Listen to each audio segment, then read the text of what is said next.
Alright guys, welcome to Formula 1 News. Christian Horner has revealed exactly the scale of the deficit the Red Bull believe they presently have to the front-running team going into the Australian Grand Prix. Red Bull seemingly expect they need to make significant progress throughout the season if they want any chance of giving Max Verstappen a car that's actually capable of winning this year's World Drivers' Championship again, even thinking Piastri needs to come to their rescue in terms of these early season championship points. Russell as well calling out Max Verstappen again after the drama that happened towards the end of last season, expecting to challenge Max for this year's World Championship. Do Mercedes have the car to make that happen? Does Russell have the talent to match this ambition? Very much intrigued to your thoughts in the comments below. Hit the like button if you enjoy. Subscribe if you're new as always, I greatly appreciate it. We are starting here with the SF90 and Lewis Hamilton and Charles Leclerc behind the wheel. Now, this is a promotional event that they did today in Milan, and it's been pretty sensational, actually. I mean, again, it's in Italy, it's the start of a new season, Hamilton's joined the team, the excitement around Ferrari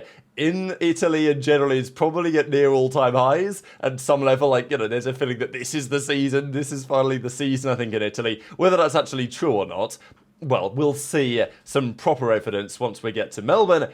There was discussion yesterday that McLaren and Red Bull believe that Ferrari may be stronger with this year's car than they appeared at the test. And there was a promotional event that the drivers did today. But these are the scenes, right? Like, these are the scenes in Italy going into the season. All the Ferrari hats, all the Tifosi.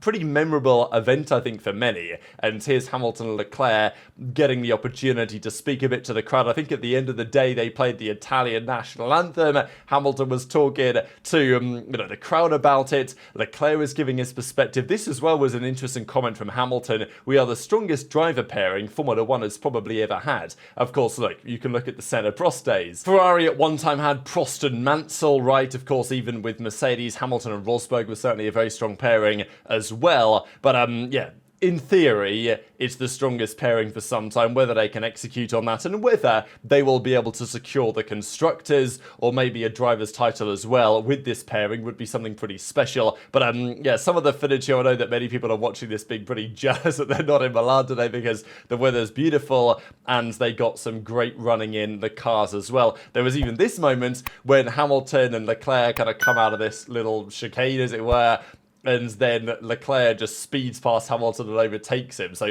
that was causing some memories for sure for many. And this is another great shot. I don't know, I think the broadcast team were like, we weren't really expecting any donuts. But it's like, in a second, you got two F1 drivers around, you know, with the fans there in an old car. Obviously, they're going to do some donuts. And it's a pretty sick shot, I'm not going to lie, with both Hamilton and Leclerc doing donuts here at the same time. So this was in many ways the story of the day. Hamilton and Leclerc afterwards then obviously spoke a few words there to the crowd. This was one of my interesting takeaways, though, from Leclerc over the last couple of days or so, is on his driving style with respect to Hamilton. There's often talk about different cars having different strengths and potentially playing to one driver more so than the other. It's been a major talking point, of course, at Red Bull over the last few years that Verstappen likes a very pointy front ends, and some of his teammates, certainly Perez, preferred tracks such as Baku that are more rear limited, and you know, his balance just couldn't cope really with the way that Verstappen wanted the car set up. And of course, Verstappen's way gives the most potential for Max and for drivers in general, so that's the way that they decided to go. But ideally, the teams can set up their car and design their car and develop their car in a way that one specific setup plan is more optimal. I think we saw this during, was it the 2023 season with the Ferrari?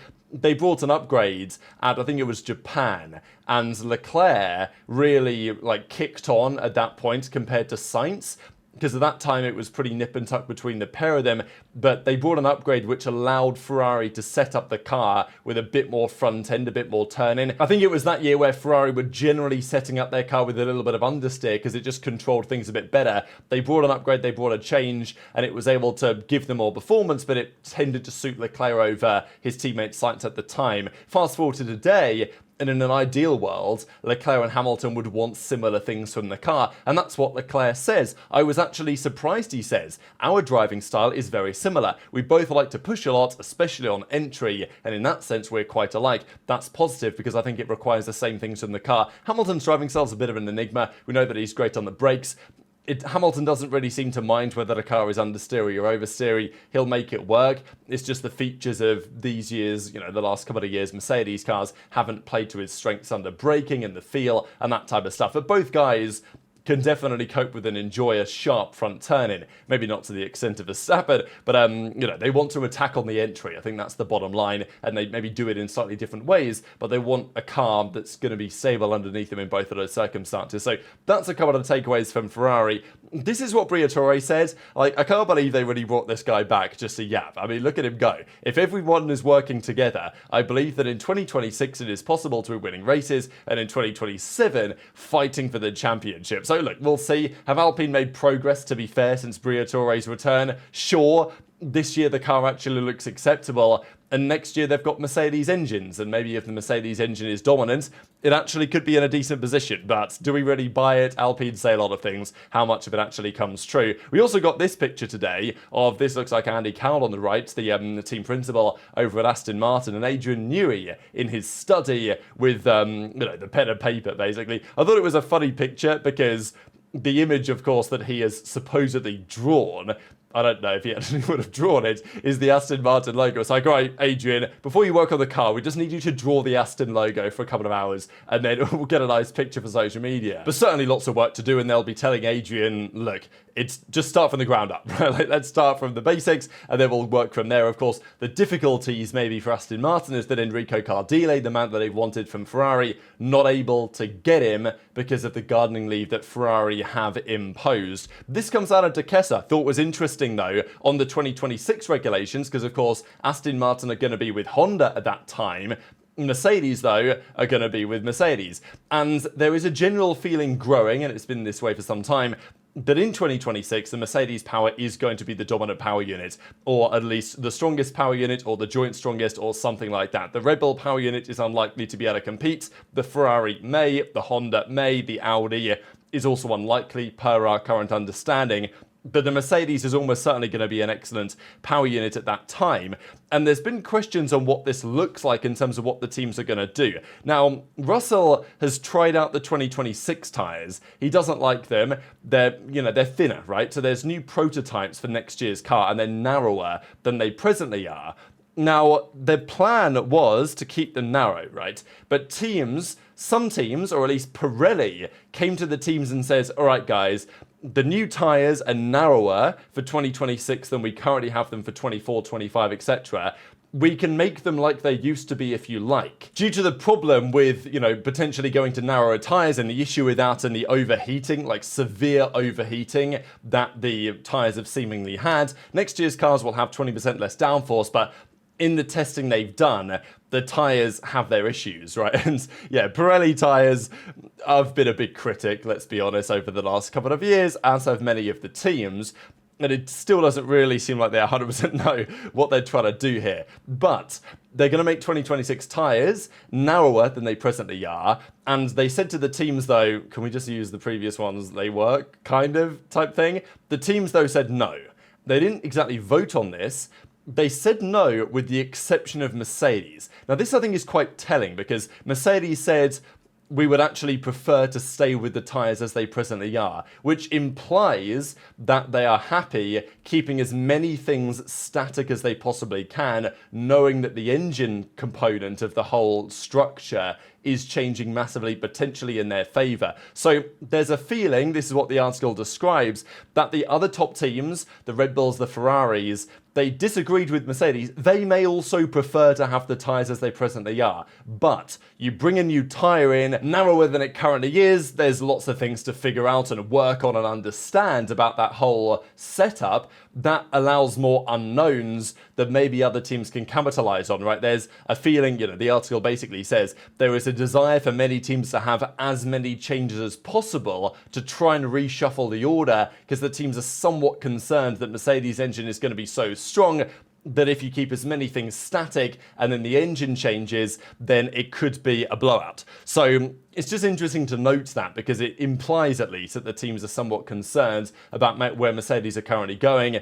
And there's definitely a feeling, and this is the team politics discussion, that Merc are favourites to produce the best engine at that time. We'll see what happens over time, whether we get more insight on the matter. We're going to discuss George Russell, of course, here in just a couple of seconds. Before we get there, Helmut Marko, he said a lot over the testing weekends. After day one, he was like, we've done it. We've fixed the car. Max is loving life. car's much better, we've solved all of our issues. I think Marco said that it seems like, based on the data on the first day, that they'd solved some, if not all, of their problems, and they're moving in a good direction.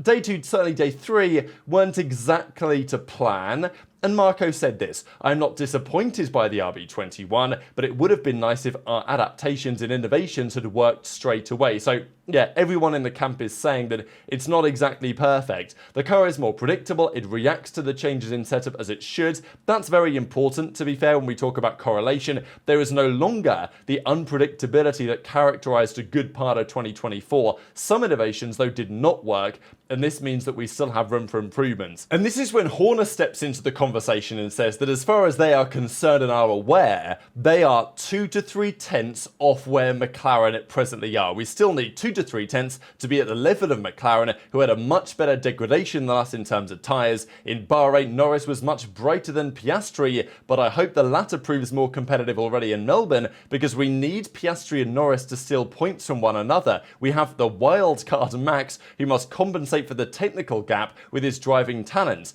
I expect a four-way battle between McLaren, Ferrari, Mercedes and ourselves, but McLaren is clearly the favourite. So I think a very telling assessment, really, from Horner and Red Bull at the start of the season.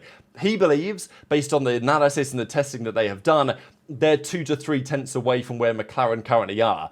Where a Ferrari in the mix, maybe similar. Where a Mercedes in the mix, who knows? But, I think Ferrari would like to be at least within a tenth of where McLaren are, and Mercedes, I'd imagine, potentially as well. Now, is there an opportunity to take advantage of inexperienced drivers at McLaren when it comes to competing for the World Championship, at least on the driver's side? Sure, that's a possibility. Will Norris execute perfectly every weekend? Very, very unlikely. Could Piastri? Sure, but does he have the ceiling that Norris has shown last year? Not yet, anyway. Time will only tell. But the fact that Horner is saying, yeah, we're 3 tenths away. Now, whether that's quali or race trim, whatever, who knows? Probably talking about race pace, just because they're discussing the degradation, and that's also another thing to keep in mind, that the McLaren's degradation in Bahrain was pretty mesmerising, whereas the Red Bulls had issues. They could make it okay, but it wasn't exactly perfect every single time. And then Horner's saying, effectively, like he needs Piastri to step up to take points off Lando, with, I guess, the thought that at some point Red Bull may be able to, bring upgrades that allows Max to compete and win.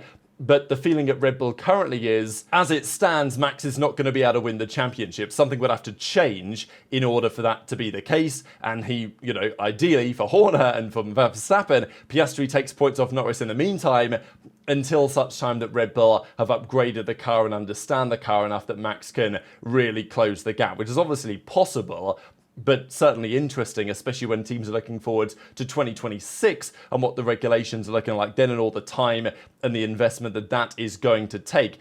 There obviously is talk as well about Spain, the 9th round of the season, and what that's going to be looking like, of course, with the changes to the flexibility of the wings that we're not really sure what it's going to do. There has been discussion that it may favour Red Bull because they have more experience with more stable wings, but there's obviously the other discussion that they've put so much time into flexi-wing development, and that's then going to backfire. But intrigued to your thoughts and all of that stuff in the comments section below. We've also got to talk about Russell, though, because here he is, 2025 F1 intro incoming. He put some pictures out of it. No T-pose yet, but hopefully he dropped one anyway. Like, we don't see it in the pictures, but with any luck, he's still kind of keeping that as his thing. But Russell was talking about Max Verstappen. Now, to be fair, he was asked questions about Max. So it's not like Russell's just going around, Max isn't living rent-free in Russell's head. Maybe he is, but you know what I'm saying, right? He's being asked questions and he's answering the questions, and he's talking about Max. So fair play, but equally, we know that it was big drama at the end of last season between Max and George, certainly in Qatar, and then it followed through into Abu Dhabi to some degree. We had Max saying that George was two-faced. George wasn't very happy about that, and of course he made his thoughts very clear indeed. So, this is what George had to say to the BBC yesterday, earlier today this was posted, and he says he's not going to stand around and be bullied around. People always seem to back down against Max Verstappen. That's just not how I go about my business. It wasn't exactly purely because it was Max. If anyone would talk to me in that regard, on or off the track, in Formula 1 or not, that is the way that I've been raised. I don't really have any approach with Max on or off the track because For me, he's just another racing driver. We obviously had a disagreement at the end of last year. That was a shame the way it played out, but that's life, and we're not here to be best friends. We're competitors, one of the best drivers in the world, fighting for a world championship. So that's the full statement there from George Russell. And what do we think? Is he capable of fighting Max Verstappen for a world championship? Is the car going to be capable? I think, honestly, from what we've seen so far, we are going to see a fair bit of Russell Max on track, and I hope that it's true. Russell certainly has the confidence. He believes he is capable of winning, and winning well, and beating Max in, frankly, equal machinery if he was given the opportunity. He, I'm sure, is convinced that in last year's McLaren, he would have done a far better job. Do I agree? Maybe, but is Russell as good as maybe he thinks he is? Not necessarily. Is he better than many people think he is? Yeah, I would say so. I think Russell is a little bit underrated at times. And he at least has confidence in himself, which I always appreciate. But he's like, look, I'm fighting this guy for a world championship. Full confidence, it seems, from Russell that Mercedes are going to be in a good spot for next year and that he's going to be able to fight Max. Of course, people are going to joke around about this, aren't they? Because they're going to say, look, George, what are you yapping about? You didn't, you've not fought for a world championship yet. Max has won 4 of them consecutively. So, maybe it's about time you do the talking on the track, as it were, right? So you had videos like this going around who is bro fighting George Russell versus Max Verstappen. I saw this one as well from, Verstappen fan account, to be fair. But still, George Max beef summarised in one meme. Thought this is pretty funny. So, yeah, we'll see what happens when they hit the track this upcoming season. But it's definitely exciting because we genuinely go to Australia pretty convinced, as Red Bull clearly are, that McLaren have the strongest machine. But apart from that, nobody knows. And if we get more George Max drama on track, I will be there for it. I'm sure that it's going to be happening at some point, sooner rather than later. But very much intrigued to your thoughts on all of this stuff in the comments. Hit the like button if you enjoyed. Subscribe if you're new. Take care, and I'll see you next time.